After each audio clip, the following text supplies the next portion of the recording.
Bismillahirrahmanirrahim. Assalamualaikum warahmatullahi wabarakatuh. Alhamdulillahi rabbil alamin. Hamdan katsiran tayyiban mubarakan fih. Kama yuhibbu rabbuna wa yarda. Ashhadu an la ilaha illallah wahdahu la syarika lah. Wa ashhadu anna Muhammadan abduhu wa rasuluh. Allahumma salli wa sallim wa barik ala nabiyyina Muhammadin wa ala alihi wa sahbihi ajma'in. Ya ayyuhalladzina amanu taqullaha haqqa tuqatih wa la tamutunna illa wa antum muslimun. Kaum muslimin muslimat, Bapak Ibu, saudara-saudariku jamaah majelis taklim Harumis rahimani wa rahimakumullah. Alhamdulillah, puji syukur kehadirat Allah Subhanahu wa taala. Pada kesempatan pagi hari ini Allah Subhanahu wa taala memberikan kemudahan kepada kita. Kita berkumpul di tempat mulia ini. Semoga Allah Subhanahu wa taala menjadikan apa yang kita usahakan sebagai amal ibadah bagi kita semuanya.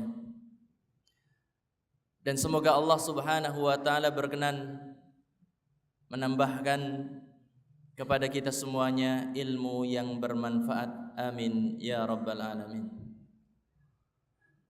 Salawat demikian juga salam semoga senantiasa terlimpah kepada junjungan kita, panutan kita, Nabi besar Muhammad sallallahu alaihi wasallam, keluarganya, para sahabatnya, dan juga umatnya yang setia hingga akhir zaman. Masya Allah, pagi hari ini sudah disambut dengan jamaah yang begitu semangat. Kalau di tempat lain biasanya Bapak Ibu, saya datang masih sepi. Di sini itu beda. Di sini ini Masya Allah. Kemarin komunikasi sama Pak Didi juga, insya Allah Harumis tepat waktu Ustadz. Masya Allah, luar biasa. Tadi datang jam 7 kurang seperempat kalau nggak salah di sini. Sudah full. Luar biasa sekali. Semoga Allah senantiasa menjaga semangat kita dalam thalabul ilmi. Amin ya rabbal alamin. Bapak Ibu sekalian, muslimin muslimat rahimani wa rahimakumullah. Insyaallah yang akan kita kaji pada kesempatan pagi hari ini, judulnya sudah ada semuanya materinya ya. Apa judulnya? Tabir penghalang rezeki. Bapak Ibu sekalian, kaum muslimin muslimat rahimani wa rahimakumullah. Tentunya masing-masing kita mendambakan dan menginginkan keluasan rizki dalam kehidupannya. Setiap kita pasti menginginkan, setiap kita pasti mendambakan kelapangan rizki, kemudahan urusan, kesehatan dalam kehidupan kita. Namun terkadang kita terhalang untuk mendapatkan rizki tersebut. Kadang-kadang terhalang mendapatkan kesehatan, kita sakit. Kadang-kadang kita terhalang mendapatkan kelapangan rizki. Kadang-kadang kita mendapatkan kesempitan hidup dan lain sebagainya. Kaum muslimin muslimat Bapak Ibu sekalian rahimani wa rahimakumullah. Jika memang seperti itu adanya, maka kita harus bersabar. Dan yang perlu kita lakukan bukan menyalahkan keadaan, apalagi menyalahkan orang lain. Rezeki suku seret gara-gara apa? Sikai gawe saingan usaha umpamanya semacam itu. Ini enggak benar. Yang kebanyakan orang ketika menganggap apa? Rezekinya seret atau kesempitan hidup dia dapatkan karena apa? Kesalahan orang lain atau kezaliman orang lain kepadanya. Padahal yang seharusnya kita lakukan adalah melihat diri kita. Jangan-jangan kita terhalang dari rizki bukan karena orang lain, tetapi karena kita sendiri. Dalam diri kita ada penghalang-penghalang rizki, Bapak Ibu. Ini yang jadi masalah. Maka kaum muslimin muslimat rahimani wa rahimakumullah, insyaallah pada kesempatan kajian kita kali ini kita akan bahas itu. Beberapa tabir yang bisa menghalangi datangnya rizki yang penuh berkah untuk kita. Insyaallah kita akan bahas makalah yang ada di hadapan kita insyaallah. Di dalam Lisanul Arab, Ibnul Mandzur rahimahullahu ta'ala menjelaskan ar-rizqu, kata-kata ar-rizq atau rizki dalam bahasa kita adalah sebuah kata yang sudah dimengerti maknanya. Kalau jenengan disebutkan rizki, jenengan akan langsung paham. Dan rizki ini terdiri dari dua. Di situ saya sebutkan. Yang pertama, rizki yang bersifat zahirah. Rizki yang bersifat apa? Zahirah. Artinya rizki yang nampak, yang terlihat, yang bisa dirasa oleh apa? Panca indera kita.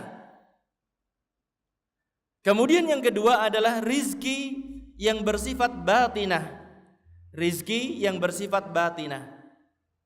Rizki yang bersifat batinah ini adalah rizki yang Allah karuniakan kepada seorang hamba untuk hatinya, untuk jiwanya. Kalau rizki zahirah yang nampak itu jenengan insya Allah semuanya mengetahui lah. Apa contohnya Pak? Ini apa ini? Minuman. Ada snack? Nampak nggak snacknya Pak? Nampak. Itu rizki yang namanya zahirah, sifatnya zahirah yang terlihat. Jenengan punya tempat tinggal, jenengan pakai apa? Ini apa ini? Baju. Itu rizki yang zahirah. Adapun rizki yang sifatnya batinah itu seperti apa? Rizki yang sifatnya batinah itu adalah Allah Ta'ala ketika membukakan hati seorang hamba untuk menerima hidayah, untuk menerima kebenaran, untuk membuka apa? Terhadap ilmu yang akan disampaikan kepadanya. Dan diantaranya yang jenengan sedang dapatkan pagi hari dari rumah gasi kuput-uput maring masjid. Nah, ini karunia dari Allah berupa rizki di dalam hati jenengan. Untuk apa? Cinta kepada majelis taklim. Ini rizki dari Allah yang sebagian orang enggak mendapatkannya. Allah Subhanahu wa ta'ala bukakan bagi kita, maka bersyukurlah atas karunia Allah Subhanahu wa ta'ala tersebut. Bapak Ibu sekalian, kaum muslimin muslimat rahimani wa rahimakumullah. Dalam setiap kondisi di dalam hidup kita, kewajiban kita adalah untuk terus bersyukur atas nikmat Allah Subhanahu wa ta'ala. Namun sebagian orang mengatakan seperti ini, Ustadz, gimana mau bersyukur? Suami saya sakit sudah bertahun-tahun, Ustadz, nggak sembuh-sembuh. Ustadz, gimana mau bersyukur? Kondisi ekonomi kami belum pernah bisa mencukupi kebutuhan kami. Bagaimana mau bisa bersyukur Ustadz, sementara anak kami itu bandel-bandelnya sampai orang tuanya kewalahan. Sebagian orang mengatakan semacam itu. Tetapi Bapak Ibu, kalau kita mau melihat kepada kehidupan kita, saya tanya, jawab jujur ya. Bapak Ibu siap jawab jujur? Saya tanya, antara kesulitan dalam hidup dengan kemudahan dalam hidup kita, banyakan mana? Bapak-bapak enggak jawab. Antara sehat dengan sakit dalam hidup kita, banyakan mana? Subhanallah. Luar biasa ternyata ya. Cuma kadang-kadang kalau pas lagi sendirian jenengan itu ngerasanya menjadi orang paling sengsara di dunia. Paling berat ujiannya di dunia. Kadang-kadang seperti itu kan? Subhanallah. Kewajiban kita sebenarnya adalah untuk terus bersyukur atas segala nikmat yang Allah Ta'ala berikan kepada kita, Bapak Ibu. Karena bagaimanapun kondisi kita, ternyata karunia Allah, rizki yang Allah berikan kepada kita sungguh luar biasa banyaknya. Dalam kondisi terpuruk, kita tertuntut tetap bersyukur kepada Allah. Dalam kondisi kita sakit, tetap harus bersyukur kepada Allah Subhanahu wa Ta'ala. Kenapa sebabnya? Kalau dalam kondisi terpuruk kita bersyukur kepada Allah, maka dalam kondisi kita sedang berjaya, kita akan bisa bersyukur kepada Allah Subhanahu wa Ta'ala. Orang-orang yang di saat terpuruk nggak bisa bersyukur kepada Allah, jangan harap nanti ketika kelapangan hidup diberikan kepadanya, dia bisa bersyukur kepada Allah Subhanahu wa Ta'ala. Kanjeng Nabi sallallahu alaihi wasallam mengatakan, hadisnya saya nukilkan di sini. Man lam yashkuril qalila lam yashkuril katsira. Barang siapa yang tidak mensyukuri yang sedikit, akan sulit untuk bersyukur ketika dia telah mendapatkan sesuatu yang banyak. Kalau jenengan dapati sekarang ada orang kaya tetapi nggak bersyukur kepada Allah, artinya apa? Orang kaya yang kenikmatannya masya Allah, tetapi apa? Dia nggak dekat dengan Allah. Artinya ini orang nggak bersyukur. Maka kalau kita dapati semacam itu, Bapak Ibu, kita hampir bisa mengatakan bahwasanya dulu di saat susahnya dia nggak pernah bersyukur kepada Allah. Kalau kita dapati ada orang yang sedang berkelapangan hidup, dia sangat dekat dengan Allah dengan ibadah-ibadahnya, artinya dia orang yang bersyukur. Maka kita hampir bisa memastikan bahwasanya dulu di saat susah dia adalah orang yang apa? Orang yang bersyukur. Mungkin jenengan pernah dengar ada orang sebulan infaknya bisa 1,3 miliar. Kira-kira langsung kaya kemudian langsung infak seperti itu, atau dari kecil latihan dulu, Pak? Latihan dulu atau langsung? Latihan dulu. Demikian juga kita. Ketika kita bersyukur itu harus perlu latihan. Sedikit disyukuri. Ketika Allah berikan tambahan, kita tambah bisa bersyukur terus seperti itu. Karena nggak ada ceritanya orang yang sekarang memegang rekor dunia angkat berat tiba-tiba bisa seperti itu. Ngandel lah orang jenengan kalau disampaikan sama jenengan, ini memegang rekor dunia angkat berat, bisa ngangkat beban terberat. Orang ini nggak pernah latihan, jenengan ngandel apa enggak? Nggak percaya kan? Nggak percaya.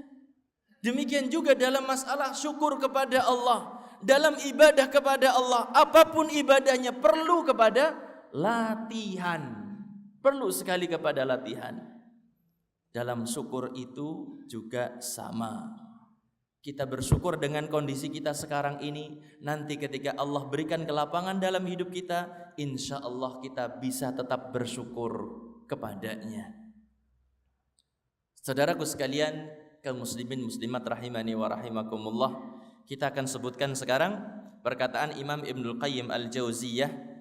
Beliau mengatakan dalam kitabnya Zadul Ma'ad bahwasanya di antara ini bukan ini saja ya, penghalang rizki, di antara tabir penghalang rizki itu ada 4. Yang pertama, tidur pagi. Ada yang hobinya seperti itu? Jangan tunjuk, Pak, jangan tunjuk tangan. Esok-esok udan. Masya Allah. Kemudian yang kedua apa? Sedikit salat. Yang ketiga, bermalas-malasan. Dan yang keempat adalah sifat khianat. Sifat khianat ini adalah sama dengan tidak amanah gitu. Tidak amanah.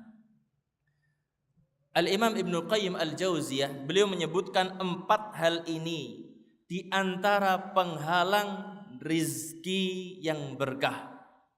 Semoga Allah Subhanahu wa taala memberikan kemudahan di dalam memahami apa yang dijelaskan oleh Imam Ibnu Qayyim Al-Jauziyah ini.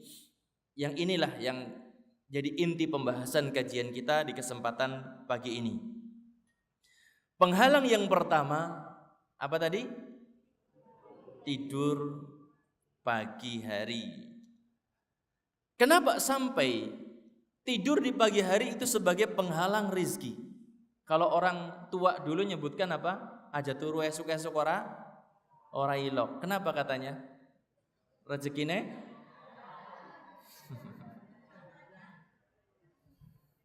rezekine ditotol ayam gitu ya.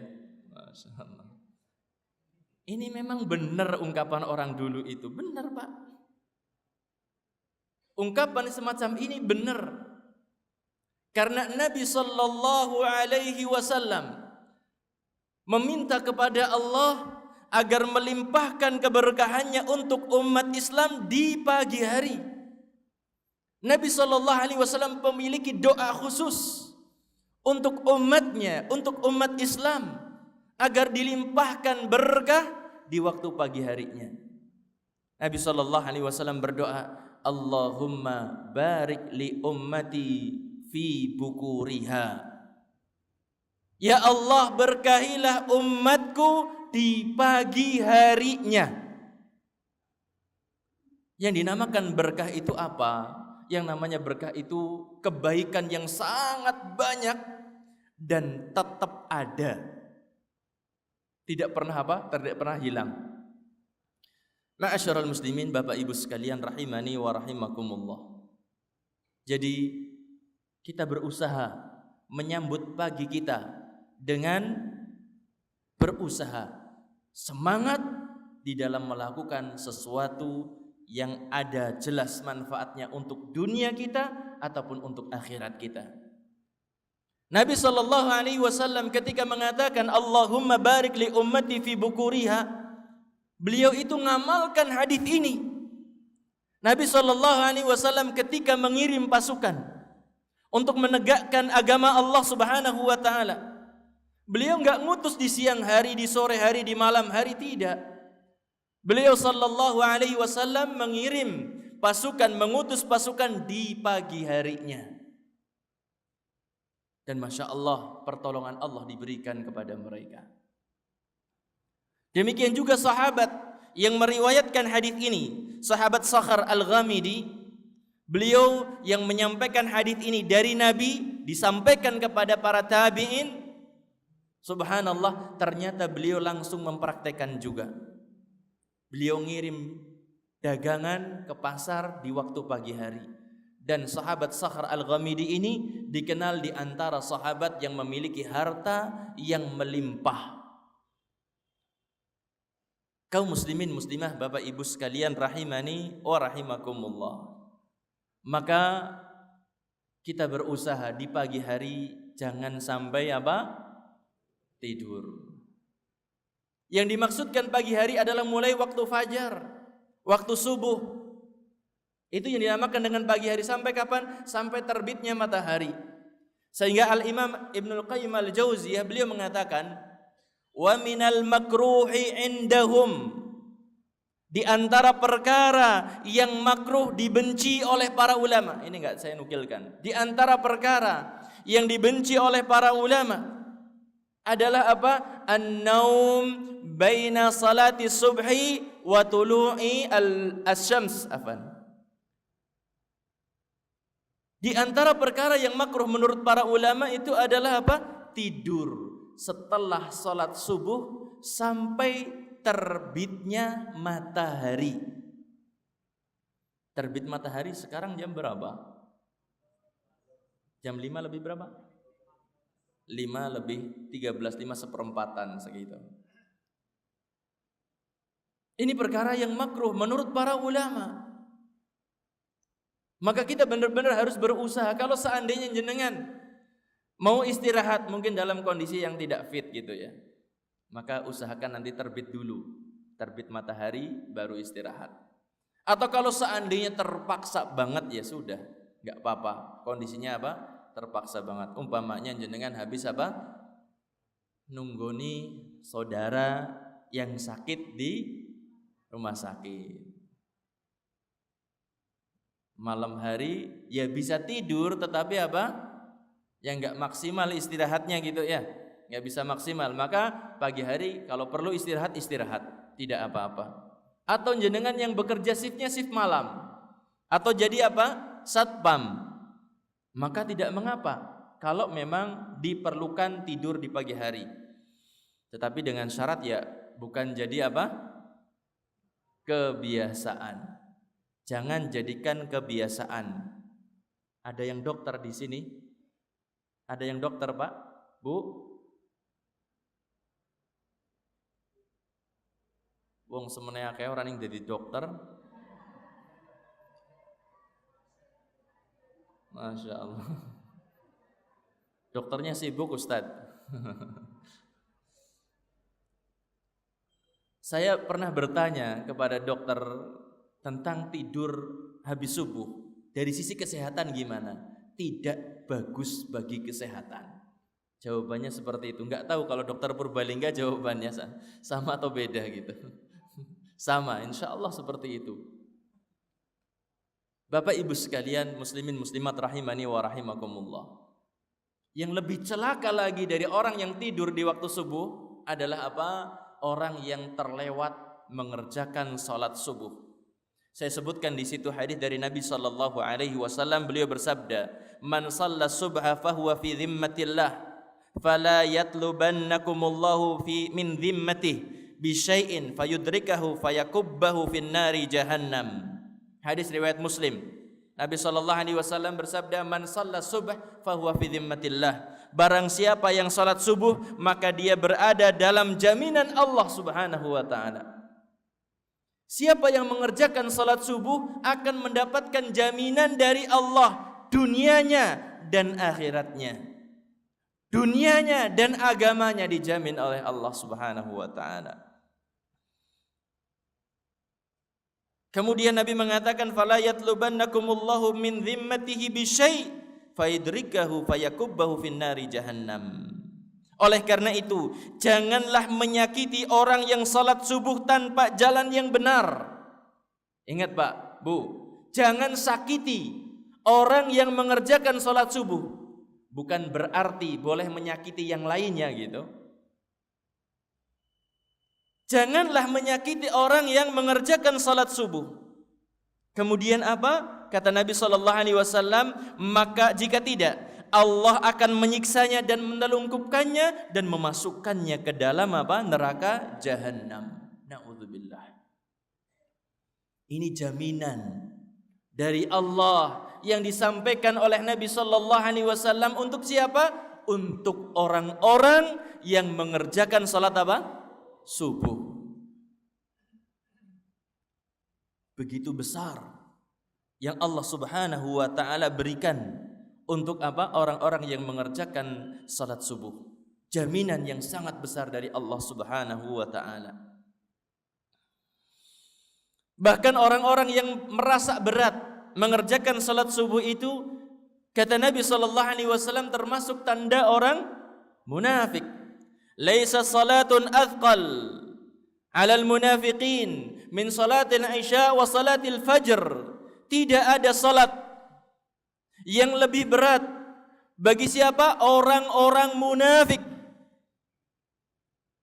Melebihi beratnya salat isya dan salat subuh. Sebabnya karena apa? Sebabnya karena apa Bapak Ibu? Kenapa salat subuh kok berat bagi orang munafik? Masih ngantuk. Kenapa salat isya kok berat bagi orang munafik? Akeh tontonan di zaman siki, akeh tontonan zaman gemian apa ana tontonan? Hah? Kenapa kok orang munafik itu berat menjalankan sholat isya dan sholat subuh? Karena mereka itu sholatnya pengen dilihat orang. Pas waktu isya di zaman dulu gelapnya luar biasa, peteng dedet. Di saat subuh juga demikian. Sampai-sampai para sahabat mengatakan, yang menunjukkan betapa gelapnya di zaman Nabi waktu subuh itu, la ya'rifuhunna ahadun minal ghalas. Tidak ada seorang pun yang tahu tentang para muslimah karena saking gelapnya. Di waktu itu gelap banget. Jenengan masih ngalami zaman teplok, Pak? Ke masjid pakai sentir gitu? Obor? Kelari? Masih ngalami zaman seperti itu, Ibu? Berarti jenengan kudu akeh-akeh istighfar. Soale wis tua.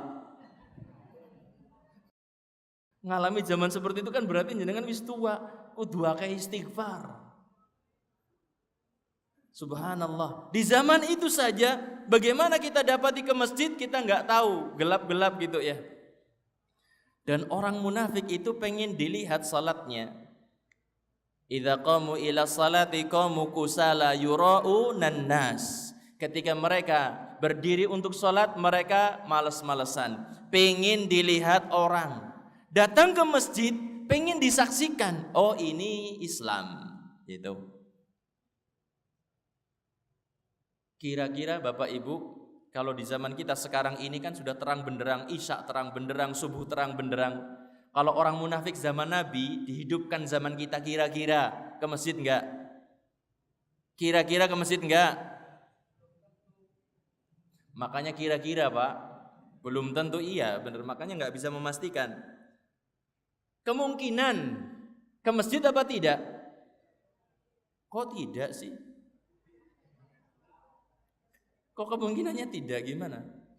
Kemungkinannya iya, kemungkinannya ke masjid karena apa? Padang Jembrang. Kan tujuan mereka datang ke masjid pengen diakui sebagai apa? Bagian dari kaum muslimin. Padang Jembrang. Datang ke masjid apa enggak kira-kira? Mudeng apa aja nih? Masya Allah. Bisa dipahami apa tidak ini? Jadi kalau ditanyakan kemungkinan orang-orang munafik yang hidup di zaman Nabi, kalau dihidupkan zaman kita sekarang ini, datang isya apa enggak? Subuh datang apa enggak kira-kira? Kemungkinan datang karena apa? Sudah terang. Isya kelihatan, subuh juga kelihatan. Berarti kalau di saat kita sekarang ini, isya ora keton nang masjid, subuh ora keton nang masjid. Ini lebih parah apa ya, Pak ya? Astagfirullahaladzim. Muslimin muslimat rahimani wa rahimakumullah. Dan rugi sekali orang yang tidak bisa bangun di waktu subuh. Karena sebelum sholat subuh ada sholat yang sangat istimewa. Sholat apa? Qobliyah subuh. Sholat qobliyah subuh atau yang dikenal dengan sholat sunnah fajar. Itu qobliyah subuh sama. Keutamaannya luar biasa. Kata Nabi SAW, raq'atal fajri khairun minad dunya wa ma fiha. 2 rakaat salat sunnah sebelum subuh itu lebih baik, bukan hanya setara Bapak Ibu. Lebih baik daripada dunia dan seisinya bagi seorang mukmin. Subhanallah. 2 rakaat sunnah. Dan rokaatnya itu sangat pendek. Nabi kalau sholat sunnah qobliyah subuh itu sangat pendek. Sampai-sampai sebagian sahabat mengatakan, aku ngira Nabi itu cuma baca Al-Fatihah, nggak baca suratan gitu. Karena saking pendeknya. Subhanallah. Tetapi lihatlah keutamaannya yang sangat besar, lebih baik bagi seorang mukmin ketimbang dunia dan seisinya. Bapak Ibu, kalau seandainya Nabi SAW mensyariatkan salat qabliyah subuh itu dengan di rakaat pertama membaca Al-Fatihah sama surat Al-Baqarah. Di rakaat kedua membaca surat Al-Fatihah dengan surat Ali Imran. Dengan keutamaan lebih baik daripada dunia dan seisinya. Kita juga harus tetap berusaha kan ya? Iya apa tidak? Karena kebaikannya sangat besar. Tetapi tidak seperti itu yang dicontohkan oleh Nabi sallallahu alaihi wasallam. Nabi sallallahu alaihi wasallam mencontohkan rakaat pertama Al-Fatihah dan Al-Kafirun. Rakaat kedua Al-Fatihah dan Al-Ikhlas. Subhanallah. Siapa sing ora hafal, siapa sing urung tayeng? Ya ora nana, Masya Allah. Begitu ringan dan begitu besarnya pahala di sisi Allah Subhanahu wa taala. Maka kaum muslimin muslimat, Bapak Ibu sekalian rahimani wa rahimakumullah, berusahalah semaksimal mungkin untuk menjalankan qabliyah subuh. Kalau seandainya gagal gimana Ustadz? Umpamanya pagi-pagi sudah bangun gasik, jenengan sudah witir atau salat malam, sebagian salat malam. Kemudian setelah itu jenengan dengar azan, datang ke masjid. Pas datang ke masjid tiba-tiba ada panggilan darurat. Kemana Pak? Ke belakang, kamar mandi. Ternyata pas ke masjid sudah iqamah. Gimana? Qobliyahnya gimana? Lewat begitu saja? Lewat begitu saja? Gimana Pak? Ada yang tahu? Boleh dikerjakan setelah sholat subuh Pak. Berarti jadi ba'diyah? Bukan. Setelah sholat subuh langsung dikerjakan. Kenapa kok bisa dikerjakan? Karena Nabi melegalkan itu. Ketika itu ada seorang sahabat yang terlewat sholat qobliyahnya. Setelah itu habis sholat subuh, sahabat ini berdiri ngerjakan 2 rakaat. Kemudian Nabi SAW bertanya kepada sahabat ini, salat apa yang kamu kerjakan ini? Kemudian sahabat itu mengatakan, aku belum sempat ngerjakan 2 rakaat qobliyah subuh wahai Rasulullah. Rasulullah mendiamkan hal itu, artinya membolehkan. Dalam kondisi seperti itu, tentunya orang go pendinan nggih Bapak Ibu. Setiap hari seperti itu terus karena bangunnya pas qomat gitu. Astagfirullahaladzim. Kita lanjutkan sekarang insyaallah. Penghalang rizki yang kedua. Tabir penghalang rizki yang kedua adalah sedikit sholat. Apa? Sedikit salat. Sedikit salat berarti berkurang ketaatannya kepada Allah. Orang yang berkurang ketaatannya kepada Allah berarti kurang takwanya kepada Allah. Orang yang berkurang ketakwaannya tertutup dari sebagian pintu rizki untuk dia. Itu runutannya. Kalau kurang salat berarti kurang apa? Taat. Kekurangan taat berarti apa? Kurang takwa. Kalau kurang takwa berarti terhalang dari sebagian rizki.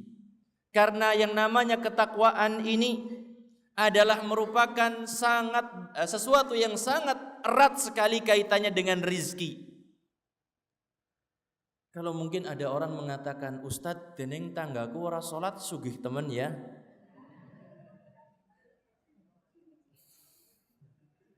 Jawabannya kepriye Pak? Iya, jebulannya iya ya. Berarti sholat orang kanggo gawene gitu. Subhanallah. Jangan kalah Bapak Ibu. Kalau jenengan mendapatkan omongan orang seperti itu, kayak deneng orang tahu sholat. Atau mungkin sebagian orang mengatakan, kayak deneng sholatnya setahun ping pindo tok. Sugih pisan kae. Arep tuku mobil model apa kelakon. Umay gede banget. Masya Allah usahanya maju. Jawabannya gimana kira-kira? Bapak Ibu tolong ketika kita berbicara tentang rizki, kita itu muslim Pak, Bu, maka yang namanya rizki itu harus rizki yang berkah. Rizki yang berkah. Artinya apa? Yang penuh dengan manfaat. Tambah rizki, tambah dekat dengan Allah. Sekarang tambah rizki tapi tambah jauh dari Allah. Rizki berkah atau bukan? Bukan. Maka kita sebagai seorang muslim, ketika berbicara rizki harus kaitkan dengan berkah apa tidak. Kalau rizki berkah itu langsung nampak dalam kehidupan. Artinya apa? Tambah rizki, tambah sehat, tambah dekat dengan Allah Subhanahu wa ta'ala. Ma'asyiral muslimin rahimani wa rahimakumullah. Karena di sana itu ada sesuatu yang nampaknya seperti rizki tetapi bukan rizki.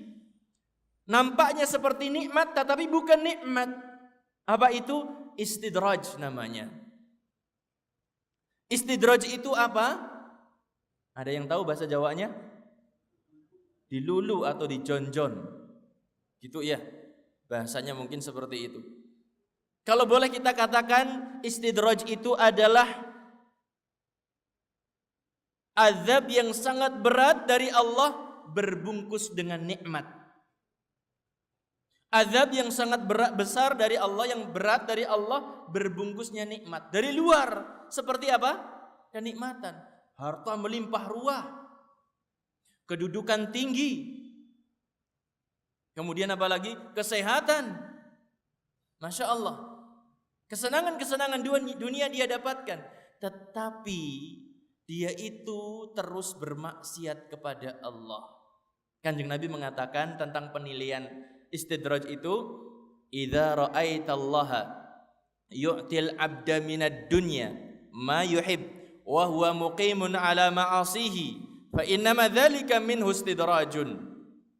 Jika engkau mendapati Allah Subhanahu wa ta'ala melimpahkan kepada seorang hamba apa-apa yang disenangi dari kesenangan-kesenangan dunia, sementara hamba tersebut terus maksiat kepada Allah Subhanahu wa ta'ala, ketahuilah itu adalah istidraj dari Allah. Itu adalah istidraj, bukan nikmat.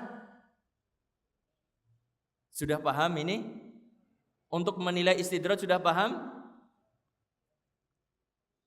Jelas?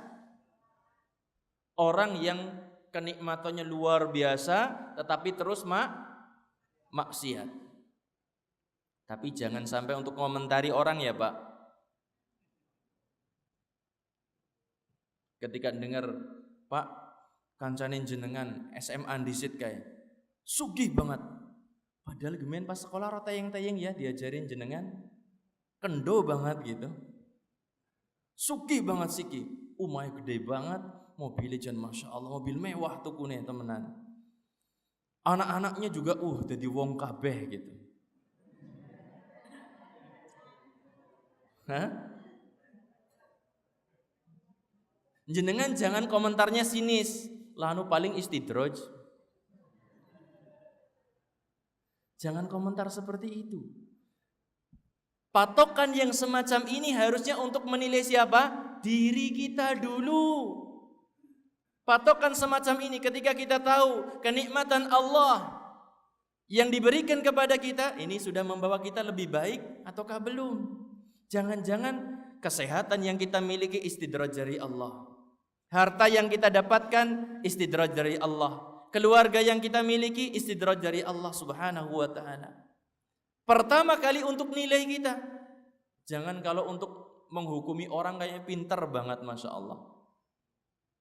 Ayat apa tentang ghibah? Oh kayak pas nggak pakai. Kemudian disampaikan hadis tentang istidraj. Oh nggak bukai kayak. Ketenger genah banget kayak. Lawong anu sugih ngerasain ini orang mandek-mandek kan maksiat berarti. Jangan sampai untuk nilai orang. Tetapi tujuannya untuk apa? Diri kita dulu. Selamatkan diri kita dari istidraj yang Allah Subhanahu wa ta'ala berikan. Ma'asyiral muslimin rahimani wa rahimakumullah. Allah Subhanahu wa ta'ala kaitkan Ketakwaan itu dengan apa? Datangnya rizki. Wa may yattaqillaha yaj'al lahu makhraja. Barang siapa yang bertakwa kepada Allah, Allah Ta'ala jadikan baginya makhraj, jalan keluar. Wa yarzuqhu min haitsu la yahtasib. Dan Allah Ta'ala akan berikan rizki dari jalan yang tidak disangka-sangka. Subhanallah. Inilah kaitan yang sangat erat antara apa? Antara takwa dengan datangnya rizki. Ma'asyiral muslimin rahimani wa rahimakumullah. Kita lanjutkan yang ketiga, bermalas-malasan. Sebagian orang memahami tawakal itu sama dengan malas. Benar apa salah? Tawakal sama dengan malas. Benar apa salah, Pak? Salah. Yang namanya tawakal itu bukan dengan malas-malasan. Nabi sallallahu alaihi wasallam ketika membuat permisalan tawakal itu sangat indah. Permisalannya itu apa? Dengan seekor burung. Permisalan tawakal itu bukan seperti seekor ular, Pak. Jenengan tahu ular? Kalau yang rumahnya dekat sawah, insya Allah akan mengetahui bagaimana ular makan. Gimana? Ular segini, mangsanya lebih besar gitu kan ya? Ketika sudah makan sampai susah berjalan, kemudian setelah itu apa? Tidur, istirahat. Sampai kapan? Lama banget, sampai beberapa hari. Sampai habis di dalam perutnya baru dia nyari makan lagi. Islam dalam memberikan permisalan tawakal itu seekor burung. Itu yang digambarkan oleh Nabi sallallahu alaihi wasallam. Nabi sallallahu alaihi wasallam mengatakan, "Lau annakum kuntum tatawakkaluna 'ala Allah haqqa tawakkulih, la ruziktum kama turzaqut tayr, taghdu himasa wa taruhu bitana." Kalau kalian bertawakal kepada Allah dengan sebenar-benarnya, maka niscaya kalian akan mendapatkan rizki. Sebagaimana seekor burung juga mendapatkan rizki dari Allah. Taghdu himasa wa taruhu bitana. Di pagi hari burung keluar dari sarangnya. Di sore hari dia pulang dalam kondisi perut sudah penuh. Setiap hari terus seperti itu. Demikian juga kita tawakal kepada Allah Subhanahu wa taala. Memang yang namanya tawakal intinya adalah amalan hati. Amalan hati itu bergantung kepada Allah, bergantung kepada rahmat Allah Subhanahu wa taala semata. Lisan berbicara untuk nyambut rizki. Tangan bekerja untuk menyambut rizki. Kaki melangkah untuk menyambut rizki dari Allah Subhanahu wa taala. Itu yang dinamakan dengan tawakal. Sehingga usaha seseorang itu termasuk bagian dari tawakal itu sendiri. Jangan salah paham dalam masalah tawakal ini. Sifat pemalas adalah sifat yang dibenci di dalam agama kita. Nabi alaihi salatu wasalam memberikan anjuran agar kita bersemangat untuk melakukan sesuatu yang bermanfaat untuk kita, Bapak Ibu.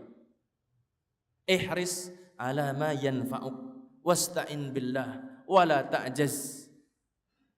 Kerjakan sesuatu dengan penuh semangat, minta tolong kepada Allah. Ini jangan lupa, kalau kita melakukan sesuatu jangan lupa minta tolong kepada Allah Subhanahu wa taala. Wala ta'jaz, dan jangan bermalas-malasan. Ini saya nukilkan di sini. Syekh Masyhur Hasan Salman hafizahullah ditanya, ada seorang pemuda, ia mampu bekerja tapi enggan bekerja. Ada seorang pemuda yang Masya Allah harusnya dia bekerja, tetapi dia malas-malasan gak mau kerja. Apa pendapat anda wahai Syekh? Beliau mengatakan, pendapatku tentang pemuda ini yang dia harusnya bekerja tetapi gak mau bekerja, pendapatku sama dengan pendapat Ibnu Mas'ud radhiyallahu anhu. Ibnu Mas'ud mengatakan, arasyab fayu'jibuni, aku melihat seorang pemuda, ia membuatku kagum. terkagum-kagum ketika melihat pemuda ini. Kemudian beliau mengatakan fa as'alu an amalihi. Aku bertanya apa kerjanya dia. Fayaqulun, kemudian orang mengatakan la ya'mal. Pemuda ini enggak bekerja. Fayasqutu min aini. Maka seketika itu juga pemuda itu jatuh dari mataku. Jatuh martabatnya dari mataku. Enggak kagum lagi gitu. Hilang kekagumannya. Orang badannya besar, fisiknya Masya Allah diberikan kesehatan. Ketika ditanya pekerjaannya apa? Enggak kerja gitu. Ini enggak disukai yang semacam ini.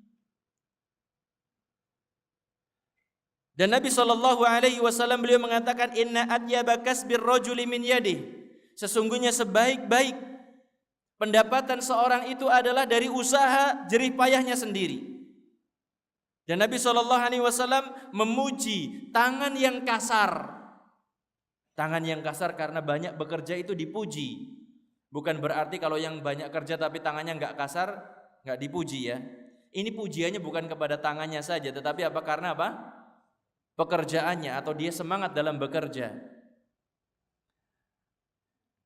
Nabi SAW mengatakan hadhihi yadun yuhibbuhallahu ta'ala wa rasuluh. Tangan ini dicintai oleh Allah dan Rasulnya sallallahu alaihi wasallam. Tangan yang kasar, tangan orang yang suka bekerja. Muslimin muslimat rahimani wa rahimakumullah.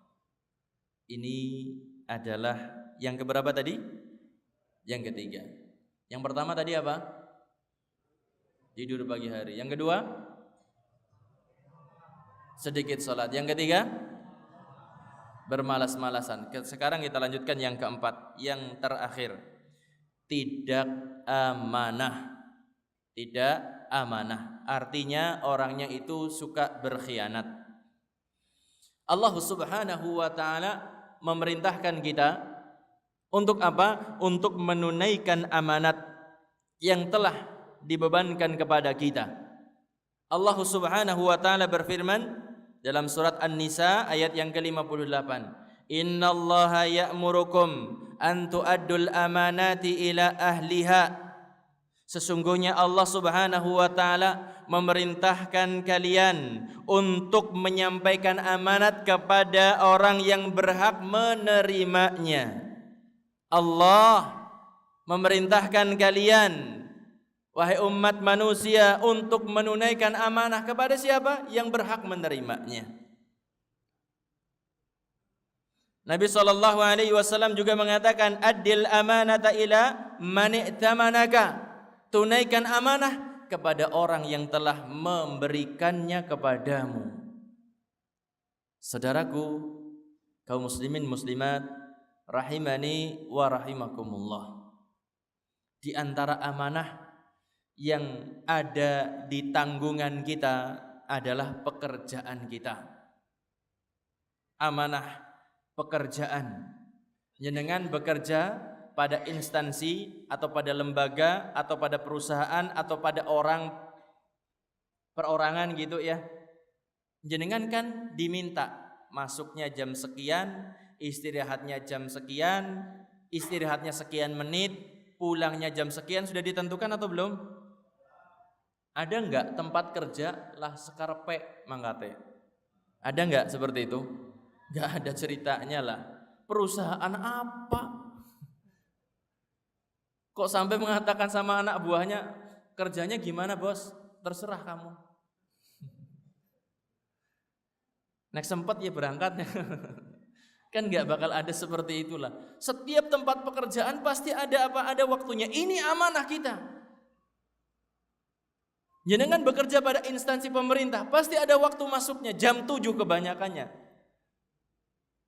Cuma kadang-kadang kalau di instansi pemerintah kita dapati, apalagi yang pelayanan publik biasanya kita dapati ya, nyuwun sewu semoga di sini tidak beda.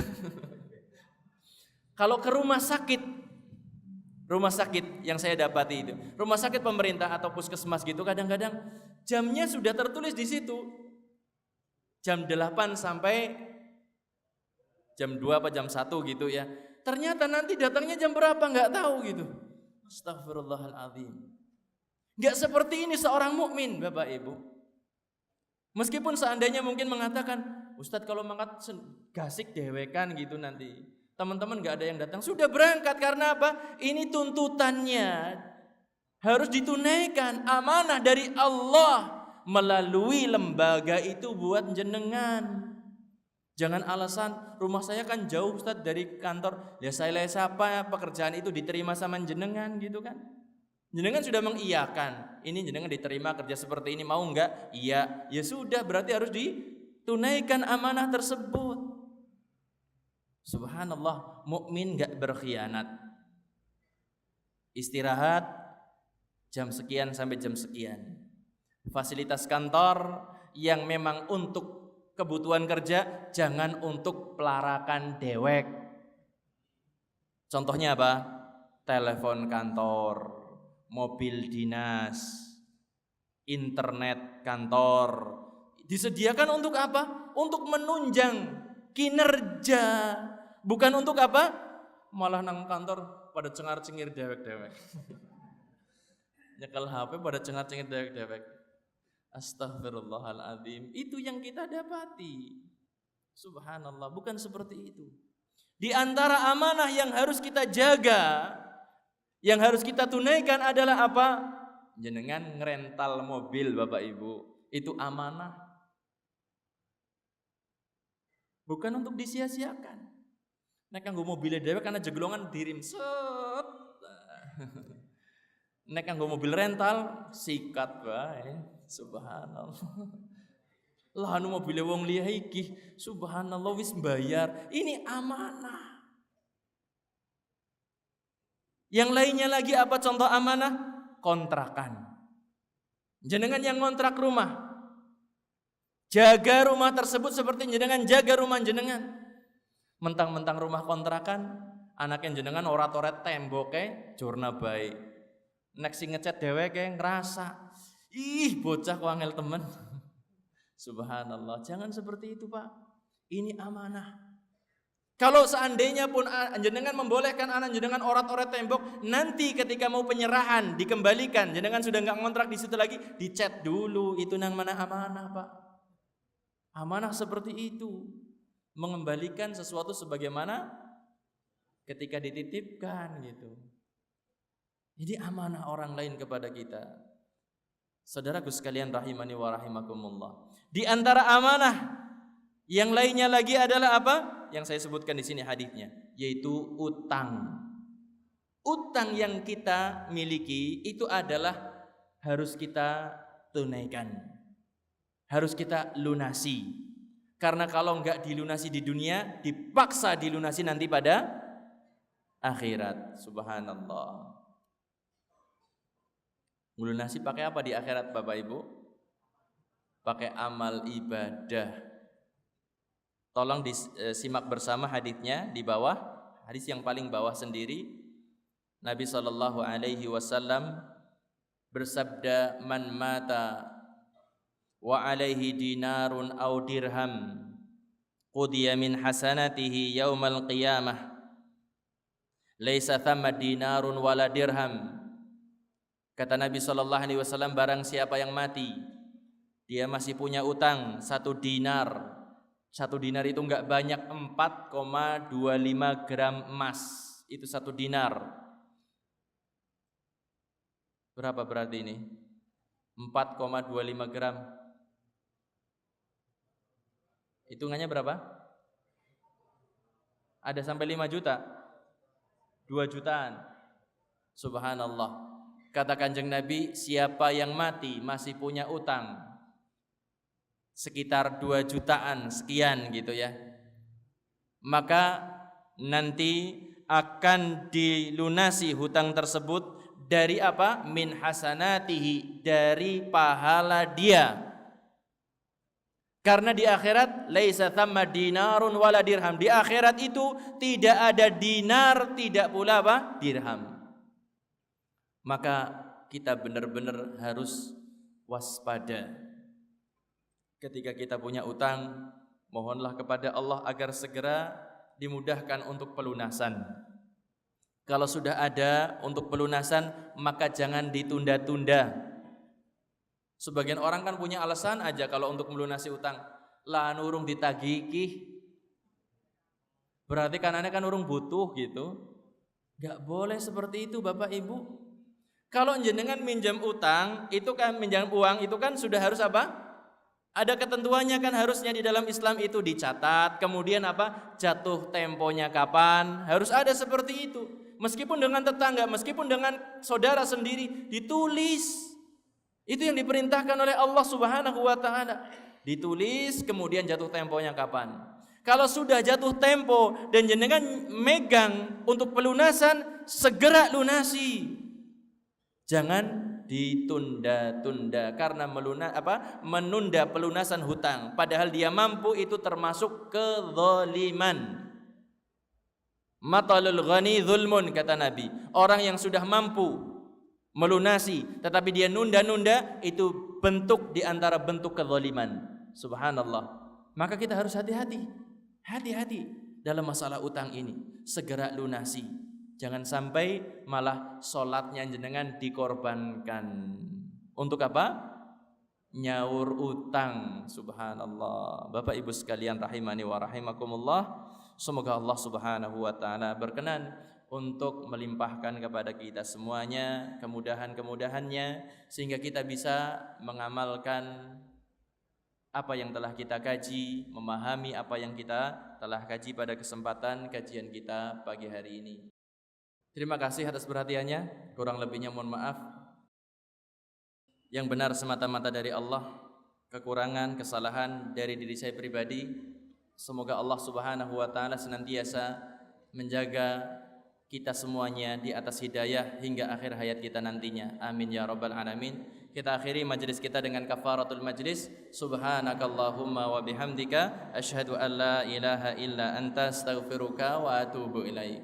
Assalamualaikum warahmatullahi wabarakatuh.